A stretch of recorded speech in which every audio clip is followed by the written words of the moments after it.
Tom,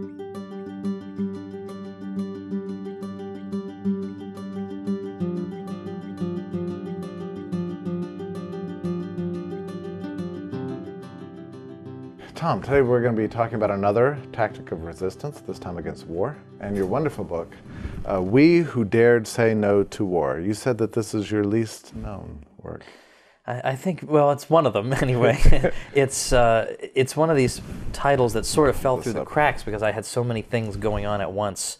It was between Who Killed the Constitution and Meltdown, and so it just sort of fell between the cracks. But still, I'm really pleased with it. It's an anthology.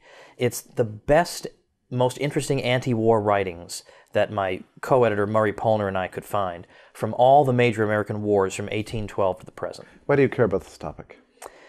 Well, Rothbard said that war and peace is the key issue of the whole libertarian business. I agree with him completely.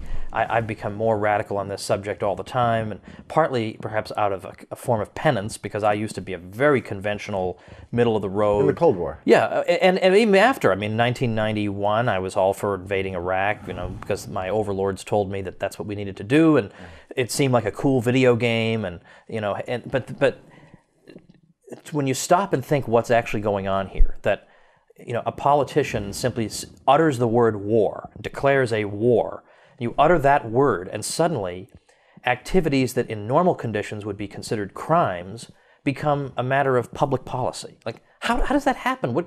By what kind of magic? I mean, how can this occur? How can that be right? So I came to decide that.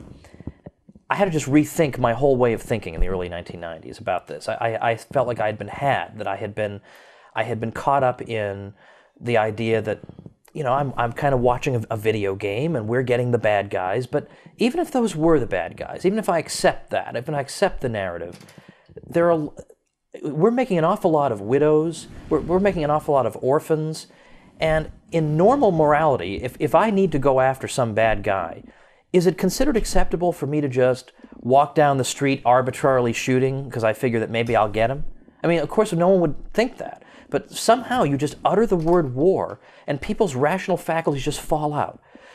I utter the word war, a politician says war, and now arbitrarily the rights of a whole country's worth of people just disappear. They have no rights anymore. If they get killed, it's an unfortunate mistake, but the policymakers will still have their cocktail party. It happened even after 9/11. I mean, when the Iraq War, the war in Iraq, suddenly, I mean, everybody recognized Iraq had nothing to do whatsoever with 9/11, but it was like, well, it's clear that we got to kill millions of people or hundreds of thousands of people in retribution. Yeah, absolutely. In fact, one of the people whose selection we have in there, one of the 19th century figures, pointed out exactly this, that let's say there's a natural disaster, an earthquake or something.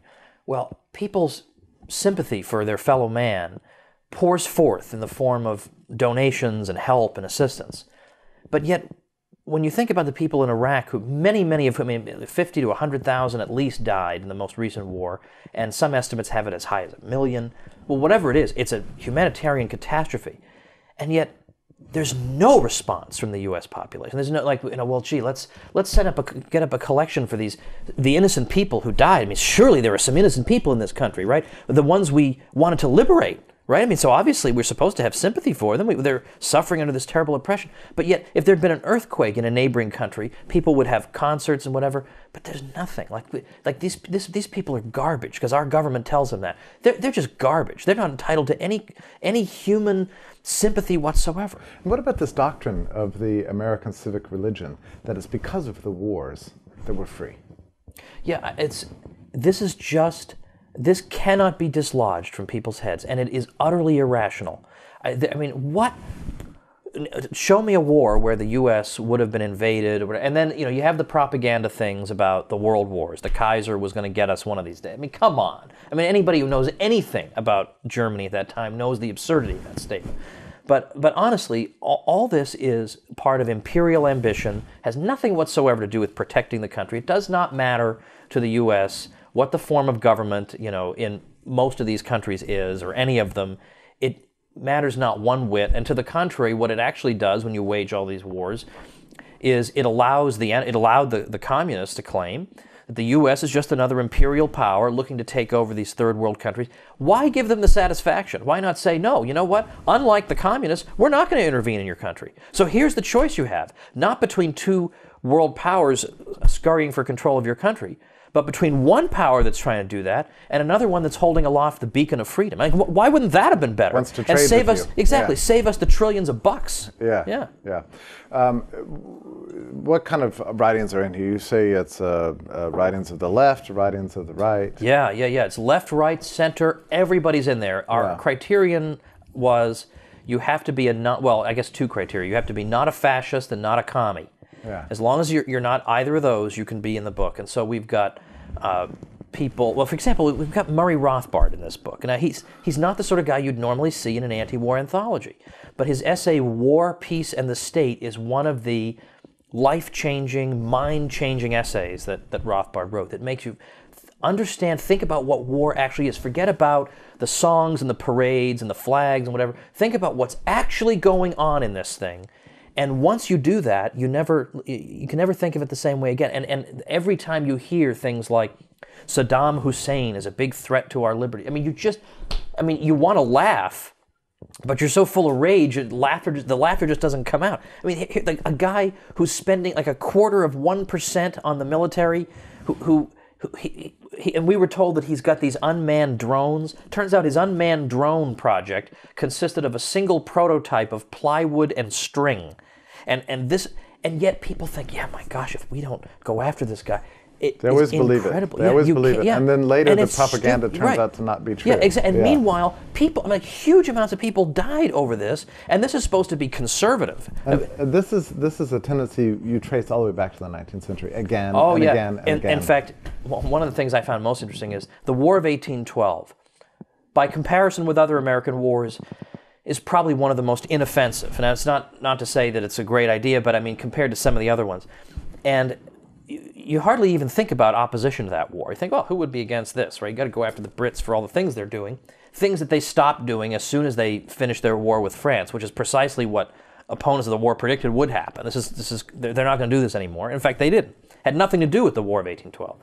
But I've got in there a congressman who gives, we think, congressmen, they stink. But they used to give much better speeches than they do now. And this speech against the War of 1812 is just killer because he's quoting all the arguments that people are making for the war. And it's, if you're patriotic, you got to support it. Same thing. But also, particularly, when we invade Canada, and I hate to say we, it's not we, it's them. Right. When the U.S. government invades Canada, well, these poor, suffering people in Canada, they're going to rise up and they're going to welcome their liberators. Really?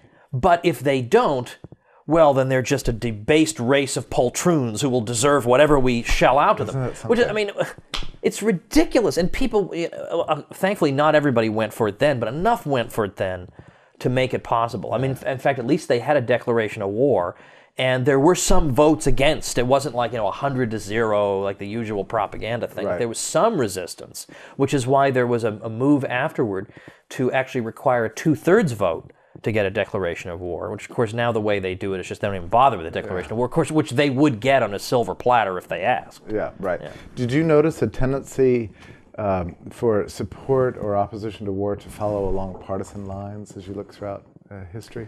Yeah, I mean, that does seem to happen. Like the Whigs were, as time went on, they became the opponents of the Mexican War, although at the time of the Mexican War, when it began, the Whigs understood they better get on board for the war because they remembered what happened to the Federalist Party, which had been, by and large, anti-war during the War of 1812, and they were ruined by that. They were destroyed by that. The Whigs didn't want to be destroyed. By the end, they got a little bit of guts. They didn't want to be... Everybody's in favor of a war at the beginning. By the end, they got some guts, and they actually managed to censure President Polk, arguing that he had unconstitutionally begun this war, that he had suggested that the conditions of the war were actually different from reality, that in fact the place where American troops had been fired upon was precisely in the disputed area with Mexico. It wasn't in clearly undisputed American territory. Well, that changes things.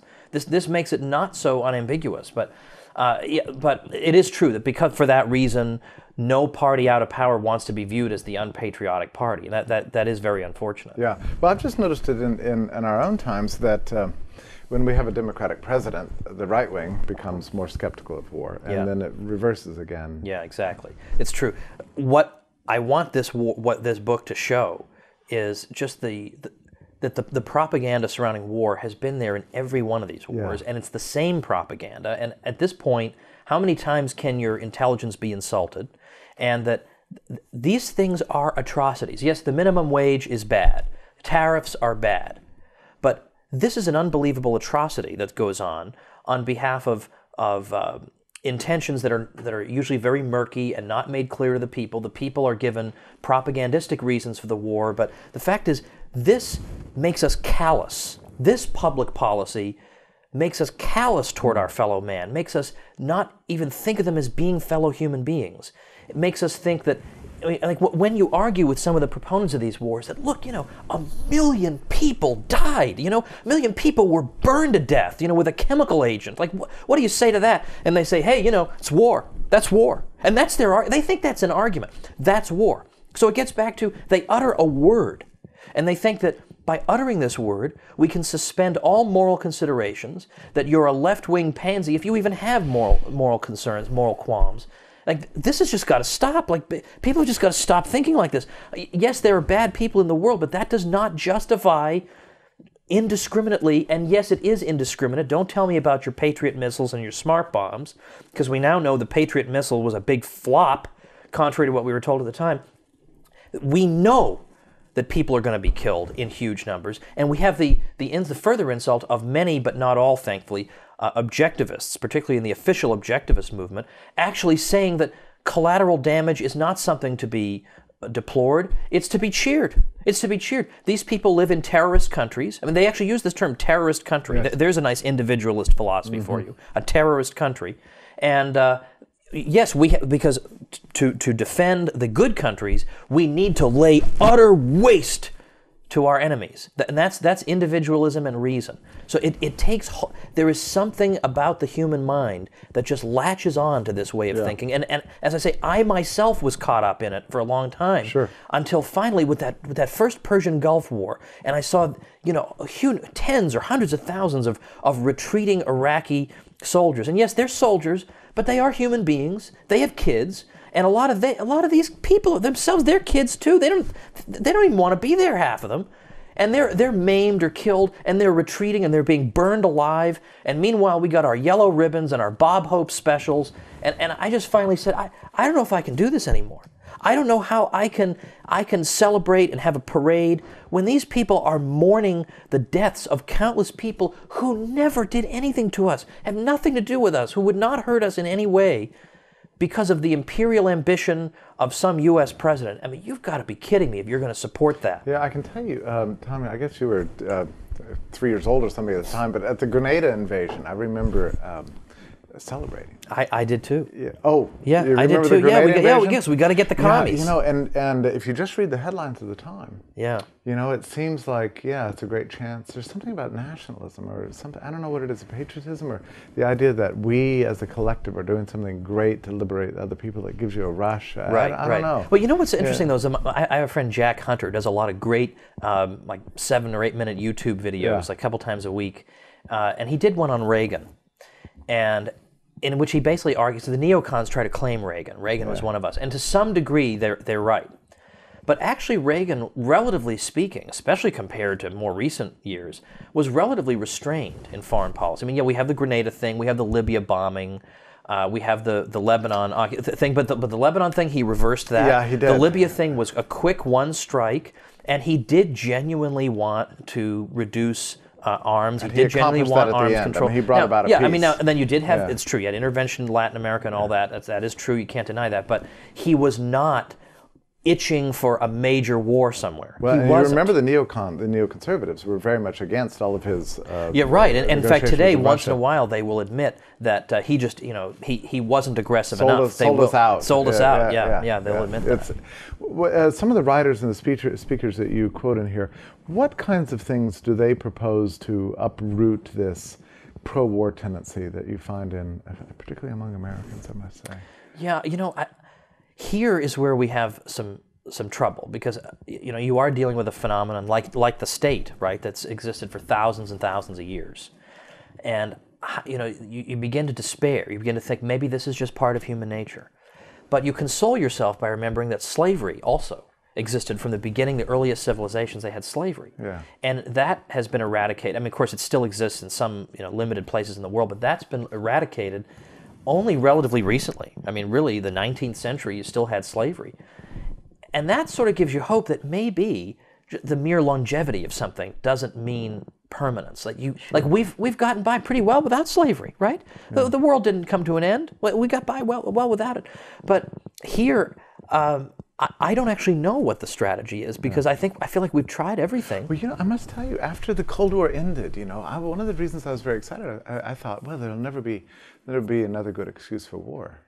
I mean, there can't possibly be a good excuse for war after communism's gone, because that's the only excuse I ever knew. Right, growing exactly. up. Yeah. And then whoa. Yeah, exactly. And you have to remember also there are financial interests at stake here. Yeah. And if you talk about this, people are immediately dismiss you, but I would dismiss them. I think it's ridiculous and idiotic not to notice the most obvious thing in the world, which is that there are huge profits to be made here. I mean, people aren't in the arms manufacture business, for the fun of it, or out of a desire to improve the world.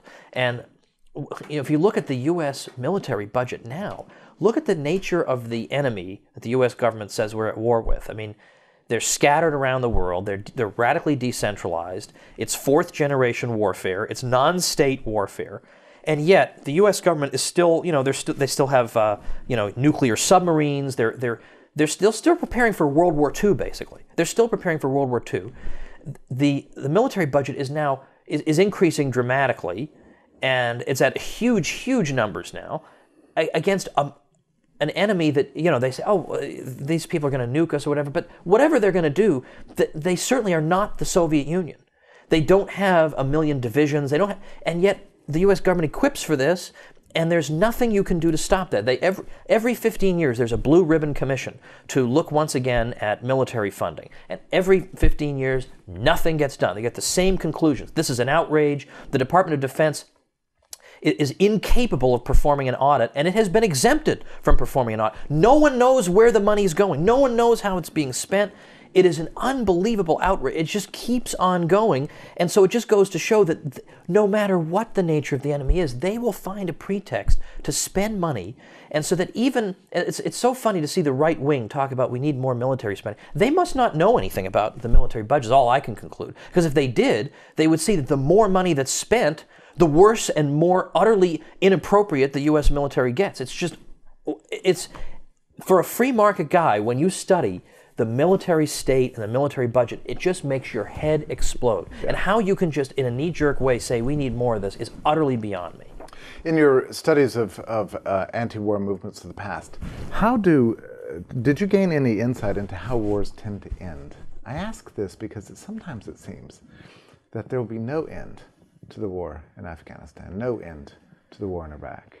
Yeah. Well, partly the answer involves the nature of different types of war, because here you're fighting an enemy that is so decentralized and so inchoate. It's sort of difficult to grasp, to get your head around. There is no central authority to issue a statement of surrender. Yeah. Whereas, so with Iraq, with Iraq you have a state. But with so-called Al-Qaeda, well, there is no real Al-Qaeda is very difficult to understand who they are, where they are, who speaks for them, who can take credit for what they're doing, who can issue a statement of surrender. Where would that come from? Yeah. So that is part of the and then also you can just simply take anybody who's against you and just simply call them Al-Qaeda. So then at that point, how could it end?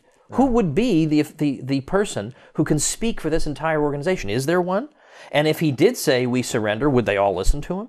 Right. So I don't know. I think for that reason, you're not fighting a state where you could just take over the state apparatus. And probably there were plenty of people that didn't want the Cold War to end. The problem was that the enemy, in this case, just vanished, and it became just radically impossible. Yeah, exactly. It's kind of hilarious in a way. Exactly. Everybody's dislodged. Now, before I forget, let me point out also that the selections in here are not just beautiful rhetoric, although they are. Yeah. I didn't write this to uplift people, that, oh, isn't it wonderful that we had all these wonderful people who fought against these wars, and it was heroic, even if they were failures, they wrote beautiful speeches. That's not primarily what it is. There are great speeches and book excerpts and articles and all that stuff, poems in there, but one of the things we want to do with a lot of these speeches is have a lot of genuine historical meat in them, so that these selections from these people would actually explain the truth about the wars. Yeah. So if you want to know what was really going on in war X, Y, or Z, these people say, this is why I'm against it. Not just because I'm against all war in general. Most of these people weren't against all war in general. It was this war because these reasons are unjust, or they're lying to us, and this is the truth. And is there it's all in there. A record of war propaganda in here too? Oh, absolutely. The war propaganda, certainly the War of 1812, the Canada thing, the Mexican War, huge war.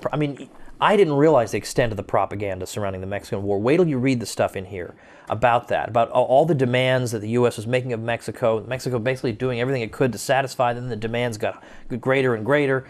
The Spanish-American War is, of course, obvious, but we've got some great stuff in there, and so on all the way down. We've got a section on the Cold War that my co-editor is on the left, Murray Polner.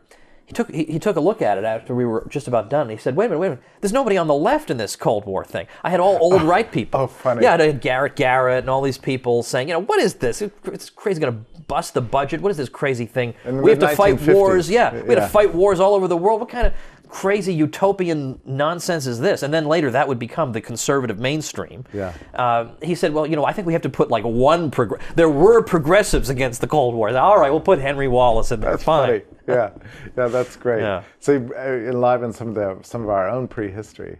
Yeah, that's the goal. If you were going to do another project on war after this, what kind of thing would it be, you think? Well, I've written myself since then. I wrote a thing for the old Journal of Libertarian Studies on the economic consequences of war. This really brings you face to face with the human effects and what this does to the vanquished and to the victor, what it does to your soul to be involved in this. But we don't realize the distortions of the military state, even when you're not at war, when you're just preparing for war. I've looked at the consequences, and I'm going to publish this in a forthcoming book I have in 2011. Look at the consequences to civil society, to the university system in the U.S., when the research priorities are all geared toward the Department of Defense. What does that do to universities? What does that do to their admissions policies? What does it do to their research priorities? What does it do to civil research for commercial purposes? What does it do to that when 2/3 of all your research and development talent is siphoned off into military research? And it's not like, well, we'll just pop up more people to do that. There's a fixed number of people at any given time who have the brain power to do this type of research. So it's a zero-sum game. So we don't even know what the full consequences are.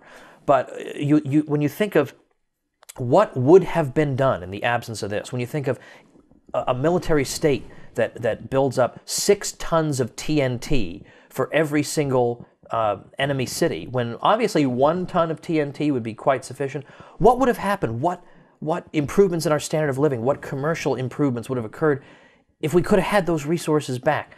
All this sort of stuff I've been looking into, and the effects of it are more dramatic than we can possibly imagine. The distortions in our lives, in our society, on our economy, in our pocketbooks, all this stuff, even when you're not at war, when you want to be the world superpower, it impoverishes you. Yeah. It's a particular concern for people who love liberty, for people who are concerned about free markets, and yet, I've always had the sense, and I'm sure you do too, that there's not nearly enough attention paid to it within libertarian circles.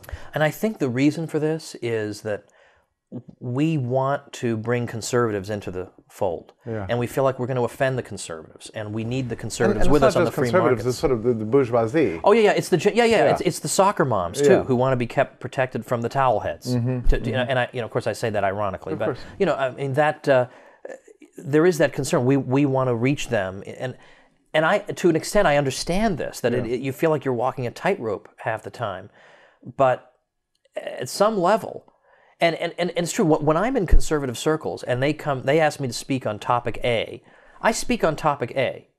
I don't come and give a belligerent speech about war. Yeah. But if they ask me about war, I'll give them my answer. Yeah. I'm going to tell, and Sure. by and large, they probably know You know, what my answer is. I remember once being at a dinner party in the 1980s with something like a fanatic peace activist. I mean, she was terribly annoying, and although totally correct on everything she said, but we were at a dinner party with something like 8 people, and she began to rail against death squads in El Salvador.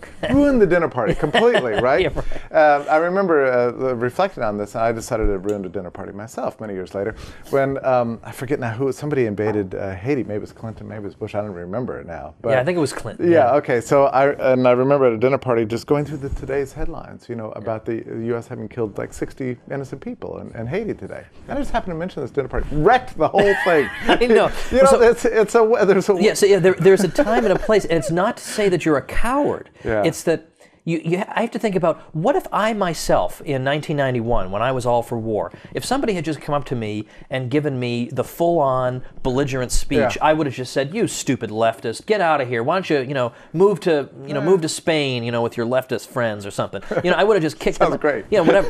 Yeah, exactly. Yeah, I know exactly. Let's go to Salamanca. Yeah. But. So what I try to reach people where they are. I try to say, well, let me give you reasons why you yourself, given your own stated principles, should be against what you favor on foreign policy. And I can say, now, I'm just one guy, and there's only so much that one person can do. Although many times we have great individuals who do a lot of things, but still, we have our limits. There's only so much we can do. But yet, I get emails a lot from people saying, I used to have the same view on war that you used to have, and then you at first enraged me, but then I thought about the arguments, and then again, there are arguments that you can make to the left, to the progressive left, that will favor certain types of war, and you can say, but you're betraying everything you believe in. But there are arguments you can make to the right, saying that you're betraying things too that you believe in, and you can win them over. There is a consciousness raising that takes place. Yeah, probably more so in this case than even in economics. Yeah. Exactly. You suddenly begin to realize, morality is a universal thing. It should be applied in all cases. Yeah, exactly right. Exactly right. I was on a panel at Freedom Fest, you remember, and the subject of foreign policy came up, and we had some neocons on the panel. We had middle-of-the-roaders, and we had Gary Johnson, who was good on war. And I raised this point. I said, it's not just a question of what American interests are, so-called, which basically means, the interests of our overlords. It doesn't mean your interests and my interests. It doesn't matter to me what's going on. I said, it's not just that. It's a moral question. And you can't, on really the flimsiest of pretexts, carry out what is clearly an atrocity by any definition, and then afterwards say, "Oh, sorry, okay, yeah, those rationales weren't right, but that was a bad guy anyway, so it's probably all right." Like you just can't do that. Yeah. At some point, you just can't do that. Does it annoy you as much as it does me when people come around on war so late? Like they'll cheer war. And then when everybody's jumping ship, they say, or then they try to pretend they weren't really on National board. Review does this, right? I mean, all the time. Suddenly the guy who was cheering war and denouncing everybody who was against it, Institute and everything, as being pacifists or whatever, enemies of treason. Yeah. And then 2 years later they say, well, actually this war hasn't worked out, well at all. Yeah. I know I should be very irritating. I should be celebrating that they come out, but somehow better they late always than never. But see, those are the ones who are the most likely in the next war to be immediately taken in by exactly the same dumb guy propaganda arguments that in the last war. And that's another thing. I mean, if Americans have such a dumb guy media, dumb. I mean, the way they report things, dumb. Bad guy, good guy, whatever. It's always the same. And it's not to say that, again, obviously there are a lot of bad people. I don't deny that the people who brought down the Twin Towers were bad people. I mean, nobody is denying that.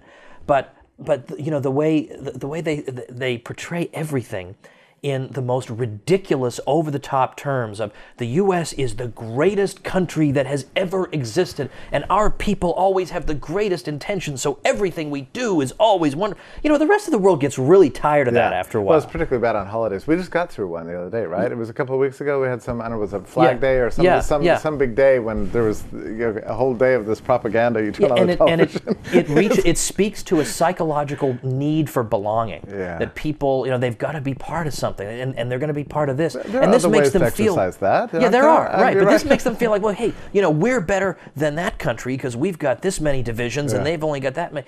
I mean, come on now, people. Like, go join like a local softball team and say your team's better than that team. Like please do this in some other way. There are churches, there are families, there are there Rotary are lots Club, of ways of doing this. Lots of ways of working this out. Yeah. Thank you so much, Tom, for writing this book and for talking to me today. Glad to do it, Jeff.